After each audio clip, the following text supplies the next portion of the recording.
Introduction. Reading poems can always be a daunting way of studying but can also be fulfilling. I have had a first-hand experience reading Epic of Gilgamesh as part of my classwork. While it was a generally enjoyable experience, I did make certain mistakes during the action. However, I gained some critical lessons as a result of this as well. During the reading, I realized that poems appeal to people differently, since as much as I enjoyed it, some of my classmates were not interested in studying them.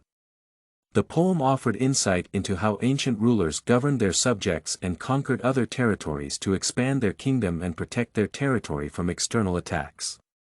Based on the poem, I gained some valuable knowledge that can help me improve my literature and language level. Information about the author. Although the poem was originally believed to be written by Shinlekya, who was regarded as the first writer in the world until the discovery of the texts of Enheduanna, no known author can be pinpointed. It is argued that the story was passed orally from one generation to another before it was written between 700 to 1000 years after the king's reign. The generations of several civilizations created tale, amended them on several occasions, scripted it, and finally edited and translated them into different languages. Epic of Gilgamesh is actually one piece out of the numerous ancient stories that surround the real and mythical hero. Various generations have filled the gaps in the tale, and the process is still continuing. Hence, the poem is a contribution of many past generations. Summary. The poem begins by praising Gilgamesh's wisdom, a prominent leader who accomplished many goals in both personal and royalty life. Based on the poem, the piece was written by the king himself. The leader is portrayed as both human and divine, with the divinity part taking a larger portion. He also had outstanding beauty and strength, which made him attain most of the achievements he gained. Despite all these privileges, he oppressed his subjects, especially the young women and men in Uruk. The gods heard the cries of the oppressed and reacted by creating a counterfeit of him, which he did not accept easily. As opposed to Gilgamesh, Enkidu is entirely human, was born and brought up in the jungle with wild beasts, and he enjoys setting free trapped animals. After spending most of his life in the jungle, Enkidu is finally abandoned by the wild beasts, and he moves to Yukur to challenge Gilgamesh and embrace civilization. The two characters then face each other in a wrestling match in which the king emerges the winner, and Enkidu accepts his leadership. Enkidu and Gilgamesh later developed a friendship and agreed to go to the wilderness to kill Guardian and cut the sacred cedar in order to achieve everlasting fame. Although the residents and his mother oppose this and plead with him to stop his quest, he continues with his plans. Along the 6-day journey, he experiences unique dreams, but this does not stop him either. Enkidu becomes terrified, and he wants to return upon reaching the cedar forest. However, the two companions are urged by the sun god, which had guided them on their way, to confront Humbaba. Gilgamesh kills the guardian, and that's when the gods become hungry with the two friends and send tribulations to Yukur kingdom. It is then decided that Enkidu has to die to save the village from suffering, which upsets the king. He rebels against his initial beliefs regarding mortality and tries to find an alternative. He then decides to look for Utnapishtim, the only survivor of floods, in order to find the secret of eternal life.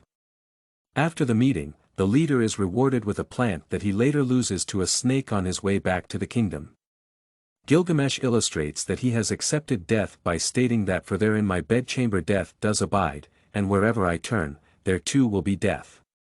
Although he later understood the meaning of eternal life, he only earned relative immortality from the physical features. Main characters. The main character in the epic poem is Gilgamesh and Enkidu.